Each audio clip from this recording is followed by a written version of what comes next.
Ecos del futuro, una propuesta de ecologías del futuro para pensar juntas futuros posibles. Ecos del futuro es una propuesta de ecología del futuro para conectar, escuchar, poner atención y pensar juntas futuros posibles. Hemos preguntado a personas, proyectos y colectivos con los que nos sentimos afines o identificados de contribuir desde sus perspectivas a la imagen del futuro a través de aportaciones en formato audio. El Instituto de Estudios Postnaturales es un centro de experimentación artística con sede en Madrid, desde el cual se explora y problematiza la postnaturaleza como marco para la creación contemporánea. Pero, ¿qué es la postnaturaleza? En esta conversación nos lo cuentan, entre otras cosas, Andrea Carrillo, Lucía Eugena y Lucía Millet. Hola, Hola, Hola, hola. hola, buenas tardes. Somos Andrea Carrillo, Lucía Eugena y Lucía Millet. El año pasado estuvimos trabajando juntas y a raíz de esta colaboración hemos sido invitadas por Ecologías del Futuro a participar en este encuentro Ecos del Futuro. Hola, yo soy Andrea, soy artista visual y diseñadora gráfica, originaria de Tijuana, pero actualmente resido en la Ciudad de México y estoy muy contenta de estar aquí. Yo soy Lucía Millet, investigadora residente en Madrid. En estos momentos estoy realizando el máster de Historia del Arte Contemporáneo y Cultura Visual del Reina Sofía y también muy contenta de estar por aquí.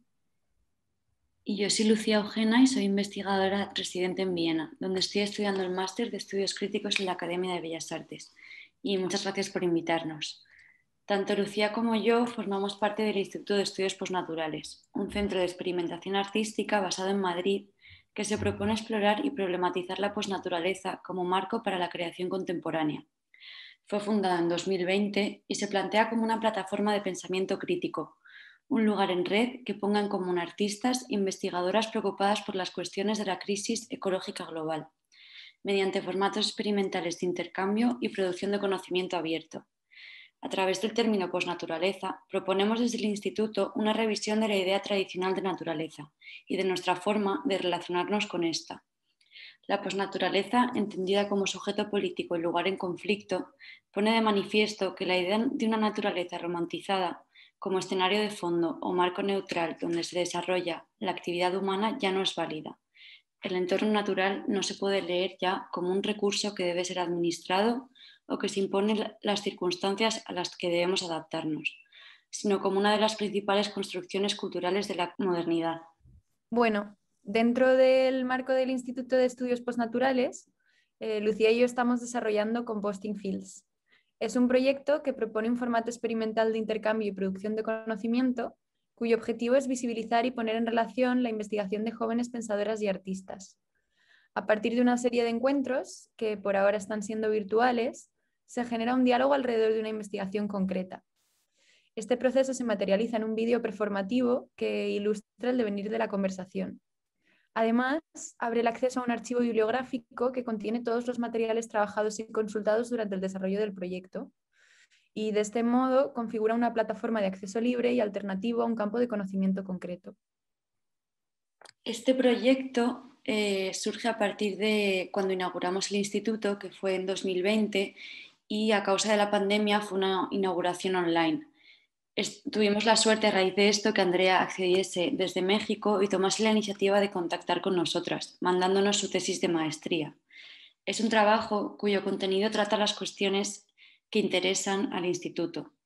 Entonces, por ello decidimos reunirnos a través de Zoom en la primera ola y conversamos sobre su práctica, su tesis y nos decidimos por hacer una colaboración. Contextualizando un poco el lugar desde el que partimos, quiero comentar que en 2019 terminamos Lucía y yo nuestras carreras universitarias. Ambas nos conocimos escribiendo el trabajo de fin de carrera. Y a las dos nos preocupa el espacio que ocupa el conocimiento en la sociedad contemporánea y nos disgusta, por decirlo de alguna manera, el modo de evaluación numérica que reciben trabajos como tesis al que le dedicas por lo menos un año y tras su realización estos están como destinados a ser olvidados si no tienes una vocación de ser investigadora o académica. En este contexto y tras entrar un poco en la tesis de Andrea, nos decidimos por crear este formato divulgativo, pues como ha comentado Lucía, expresa el conocimiento ya obtenido, pero llega a otros lugares que en el curso de la conversación consideramos como que están conectados.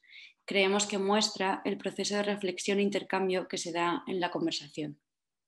Bueno, lo que este formato propone, frente a modelos tradicionales de producción y divulgación del pensamiento, es la posibilidad de tratarlo como algo plástico, mutable y manipulable.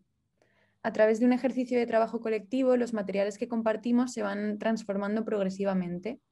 Y aunque partimos de una tesis específica, esta se ve atravesada por nuestras conversaciones e interpretaciones, al final por la subjetividad de cada una. Entonces, además de poner en valor un tipo de trabajo que, como decía antes Lucía, de otro modo se habría perdido en la burocracia institucional, este proyecto pone de manifiesto una dimensión afectiva del pensamiento que nos parece políticamente muy relevante. Al final estuvimos trabajando juntas durante casi 9 meses, reuniéndonos cada 2 semanas, y durante estas sesiones del trabajo fuimos creando un vínculo personal entre nosotras que creemos que ha sido esencial a la hora de sacar el proyecto adelante. Y bueno, yo les voy a platicar del proyecto de Island of Simulation, de cómo inicia, pero antes de eso me gustaría contarles sobre Copia, que es una cooperativa de la cual soy asociada y que creo que en su creación y en su ethos atraviesa muchos de los temas y de las condiciones por las cuales comienza un proyecto como Composting Fields. Copia es una cooperativa que trabaja para la transformación del territorio en diferentes escalas y principalmente trabajamos a través de 2 procesos pedagógicos y espaciales. Hasta ahorita somos 15 asociadas y venimos de distintos campos de trabajo y estamos trabajando entre Bogotá y la Ciudad de México. Nuestro ethos, bajo el cual nos regimos, es la cooperación, la repetición, la redistribución y el rechazo. La cooperación porque estamos buscando desarrollar modelos colectivos de trabajo, la repetición porque entendemos el poder de la apropiación y de la repetición del conocimiento, más que del valor a lo único o a lo original. La redistribución porque entendemos también que nuestras prácticas tienen la capacidad de cuestionar distintos modos de acumulación y de operar de maneras más equitativas. Y el rechazo para nosotros significa pues, tener claridad sobre qué tipos de proyectos queremos desarrollar y con quiénes colaborar y saber decir que no cuando sea necesario, ¿no? Y en este marco o bajo este ethos, creo que el proyecto de Island of Simulation, aunque fue un proyecto que ocurre mucho antes y fuera de la cooperativa, creo que opera también dentro de este marco, ¿no? Y bueno, el proyecto se llama Island of Simulation, a Tropical Playground, que es un proyecto que nace hace casi 4 años y nace de un interés general, ¿no? De pensar en el paisaje como una especie de documento. Específicamente surge a raíz de una clase que tomo durante la maestría que se llamaba, o se sigue llamando, creo que todavía está, Technical Landscapes en el Departamento de Historia de la Ciencia en Harvard. Y esta clase trataba de explorar el paisaje o el territorio a través de múltiples capas, ¿no? De manera tecnológica, política, ecológica, ética, etc.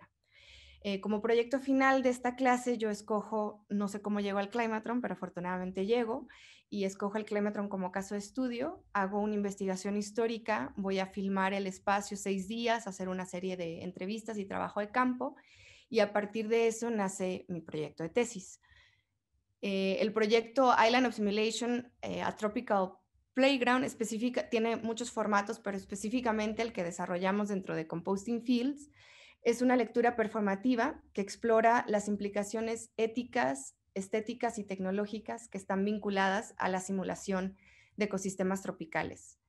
Y se basa específicamente en el caso del Climatron, que es el primer invernadero de cúpula geodésica, este icónico domo de Buckminster Fuller.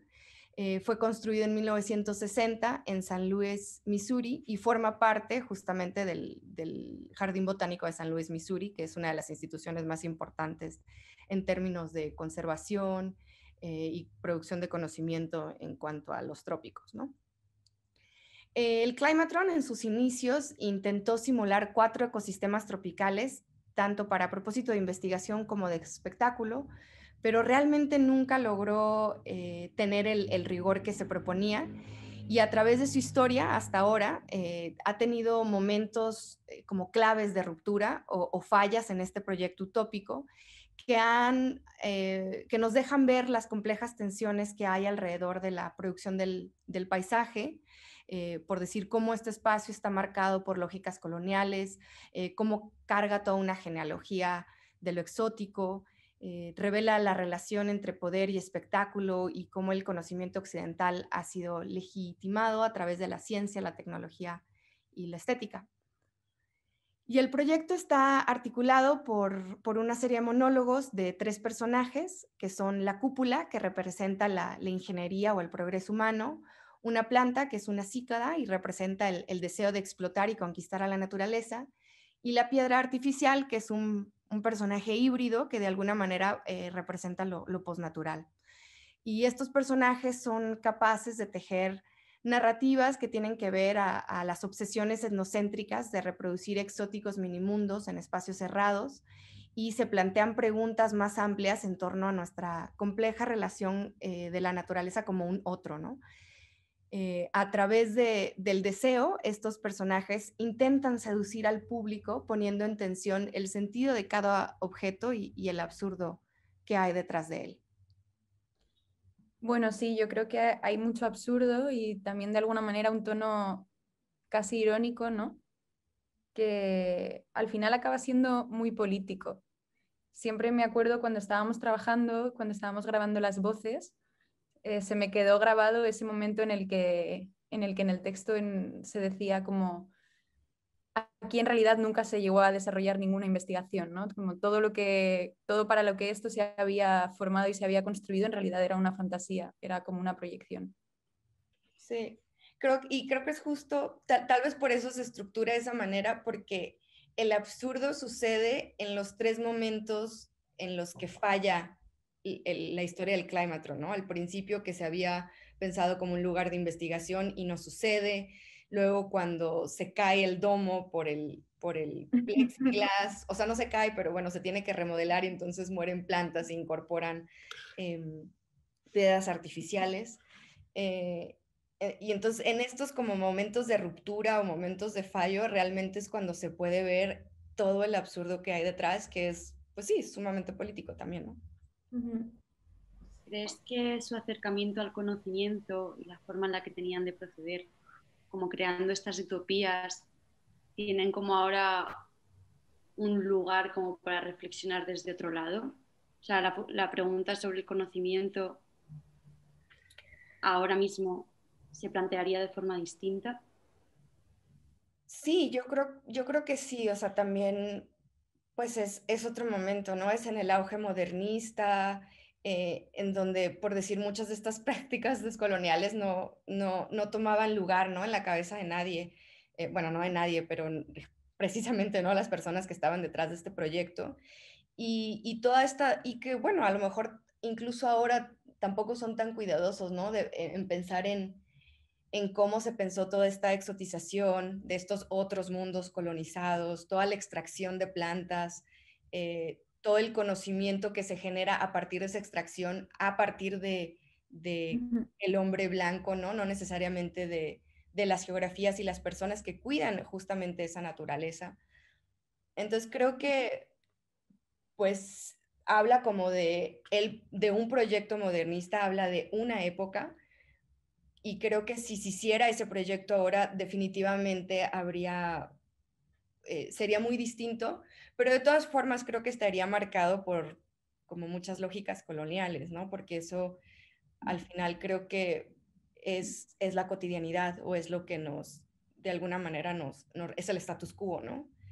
Estamos como trabajando en estas plataformas, ¿no? Como investigar desde otros lugares, teniendo en cuenta otras subjetividades. También como poniendo un poco de atención a la forma de producir, a la necesidad de producir, ¿no? Total. También a mí me parece como muy interesante, ¿no? Como este ejercicio de poner el foco en algo que comenzó a suceder en los años 60, como tú decías, supermercado por unas lógicas modernistas muy concretas, pero pero que sin embargo nos continúa dando mucha información sobre nuestro presente, ¿no? Como desde la generación de realidad a partir de la imagen y cómo aquello entonces se relacionaba con la proyección de mundos exóticos, pero ahora mismo tiene que ver con todo lo que hacemos en nuestro día a día, ¿no? O sea, hay ciertas fantasías que están muy presentes en cómo vivimos y cómo mal vivimos muchas veces y cómo producimos también, como decía Lucía, sí. Creo que también hay algo muy interesante que sucede particularmente con la producción de la naturaleza, que es que todas estas estructuras coloniales o de todas estas estructuras asimétricas o de poder, siento que son mucho más invisibles, ¿no? Entonces las naturalizamos, vamos tal vez a un jardín botánico y vemos lo bello que es y como de alguna manera no se siente cómo ese espacio está tan ultra tajado o tan cortado, tan afectado por estos procesos. No sé si, yo supongo que tiene que ver con esta romantización de la naturaleza y también con esta distancia de que la naturaleza es no pasiva, pero que es esta cosa orgánica que existe, ¿no? Cuando en realidad, pues, que es algo también que dice mucho dentro del instituto, la naturaleza es antes cultura que naturaleza, ¿no? Entonces, creo que cuando con el Climatron simplemente se explotan todas estas cosas o se pueden ver todas estas cosas, pero si tú vas al lugar, en realidad, pues no te conflictúa, ¿no? No es como en otras situaciones a lo mejor de clasismo o racismo, ¿no? Que es muy claro y lo ubicamos muy bien cómo viene desde de la colonia. Acá es como, es algo medio invisible. Entonces creo que también eso es lo que lo hace tan rico, ¿no? Porque es estarnos cuestionando constantemente qué significa eso. Sí, sí, son como muchas capas al final relacionadas con el poder, ¿no? Que yo creo que se extrapolan a cómo funcionan las instituciones hoy en día y podríamos pensarlas incluso en relación a la universidad, por ejemplo, que es como la principal fuente de producción del conocimiento Claro. y el punto también desde el que partimos nosotras, ¿no? Como decía antes Lucía, nos conocimos escribiendo la tesis de final de carrera y de repente la pregunta es, ¿qué hacer con todo esto? Y igual como que un primer paso para pensar qué hacer con todo esto que se está produciendo de manera hiperproductiva, además es como mirar el espacio en el que estamos produciendo. Puede ser la universidad, pero evidentemente también un jardín botánico, como decías tú, ¿no? Pero justo como de esta forma, como que también hay como un lugar no lugar ahora mismo de la universidad, como la producción de conocimiento, por lo menos en contexto español, ya no hablo como tan contexto global, porque creo que no es igual en todos lados, como que es como una producción de conocimiento que afecta muy poco a la producción de la sociedad, ¿no? Como que al final, y justo en el consumo de la naturaleza, y en esto que has dicho, Andrea, de la naturaleza es primero cultura, como que al final ya si accedemos a un jardín como el Climatron, no vamos a aprender sobre naturaleza, sino a tener una experiencia estética o placentera, ¿no? Sí, sí, que al final se relaciona ya con algo con lo que tú ya llegas cuando vas al jardín botánico, ¿no? Una imagen que ya tienes de lo que vas a ver. Y una forma de consumir, ¿no? Porque igual si la universidad estuviese más implicada, aprenderías más. No sé, me pregunto.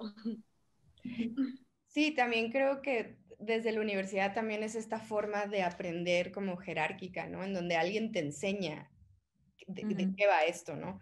Cuando pues hay formatos más de experiencia, más sensoriales, de lazos afectivos, o sea, justo lo que mencionaban de otro tipo de procesos que también te llevan a conocer y tal vez a generar pues marcos mucho más críticos, ¿no? O más conscientes, porque pues el recibir la información de otra persona que está como en esta posición de poder no siempre es la ideal, ¿no? Sí, desde luego. ¿Cuál es la situación también del cuerpo, ¿no? Como que recibe de una Claro. autoridad, al final te encuentras desde un punto un poco pasivo, entonces tampoco puedes como generar con ello, ¿no? Así que a ver cómo se da en el futuro. Por ahora solo nos hemos quejado un poco, pero Bueno, es que yo creo que siempre está esta parte de reconocimiento, ¿no? Como hay que mirar bien qué es lo que está pasando y cuál es la situación actual, analizar. Lo que pasa es que es cierto que en relación a esto que decías, Andrea, de que existen otras formas de experiencia, ¿no? Y otras formas de generar conocimiento.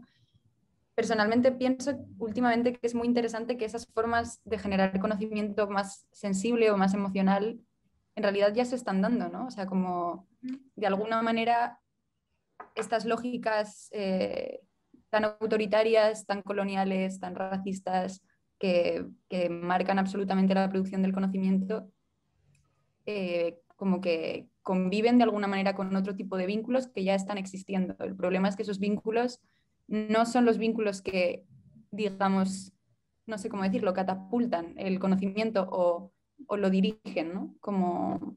Desde mi punto de verlo, está marcado un poco por una precariedad que supone que aquí sobrevive el más fuerte de alguna forma. Entonces, solo si eres capaz de, no sé si estoy contestando tu pregunta, pero solo si eres como capaz de generar, vas a poder como tener un impacto, ¿no? Como en esta escala del conocimiento. Entonces, como el espacio para otro tipo de personas de alguna manera más vulnerables o afectadas por X o por B o por condiciones más como discriminadas, pues es menos, ¿no? Es menor de alguna forma.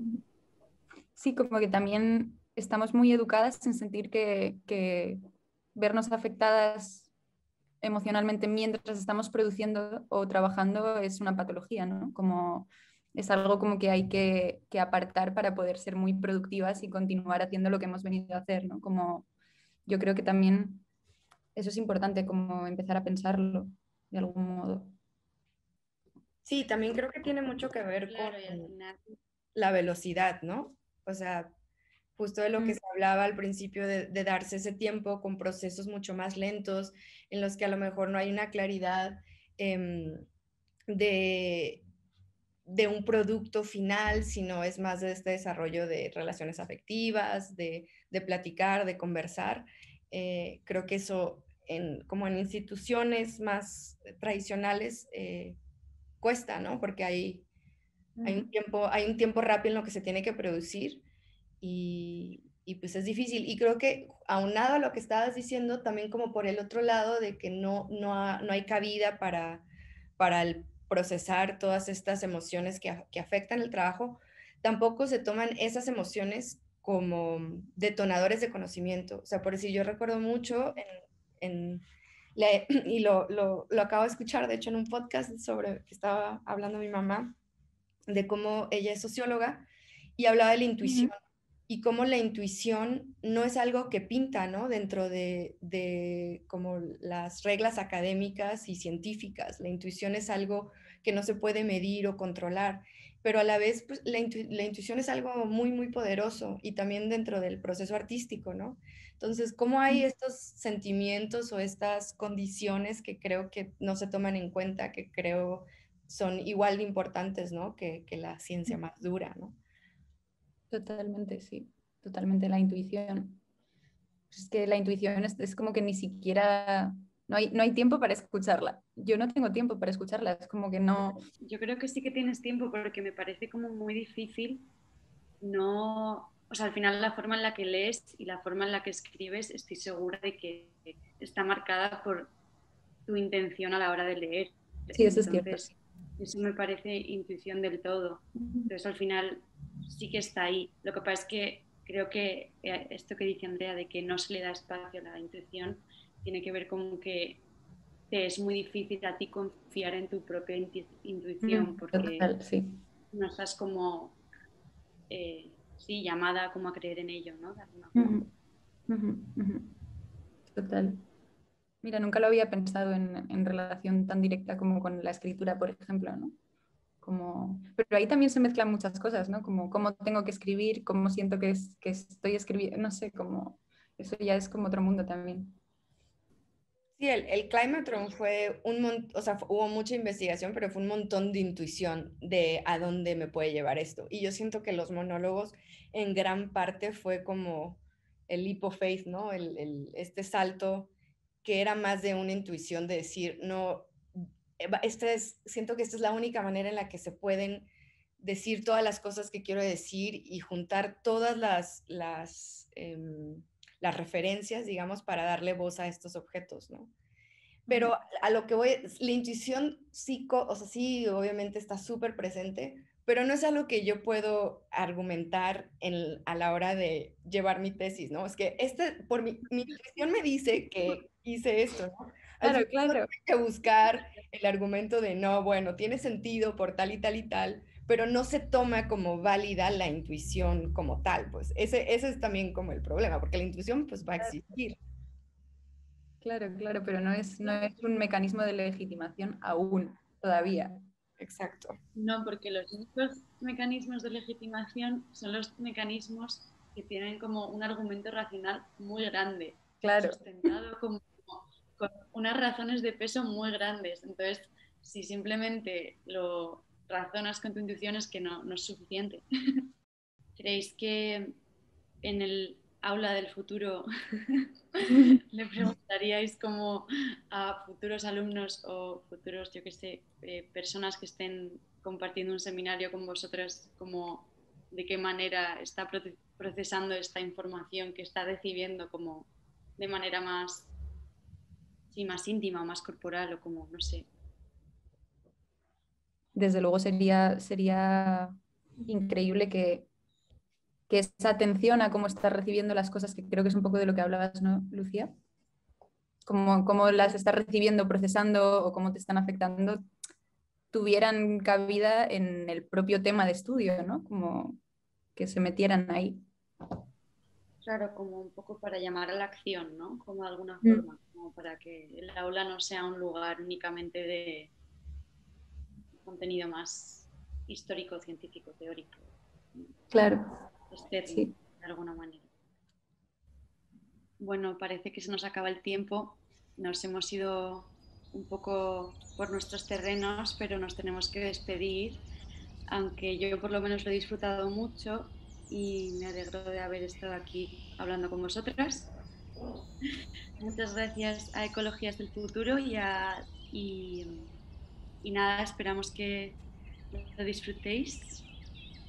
También invitarlos a que vean bueno, está el proyecto de Composting Fields, a la página del instituto, al lecture performance o al video performativo y a la biblioteca abierta, ¿no? Que se generó a partir de este proyecto.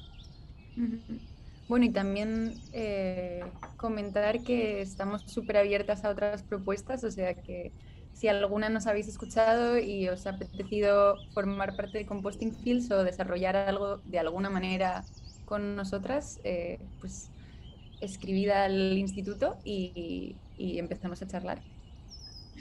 Muchísimas gracias por este Muchas espacio gracias. y por escucharnos. Abrazos y espero Abrazos. que sucedan correspondencias a partir de esto. Ojalá. Hasta luego, Matías. Ecos, ecos, ecos, ecos, ecos, ecos, ecos, ecos, ecos, ecos, ecos, ecos.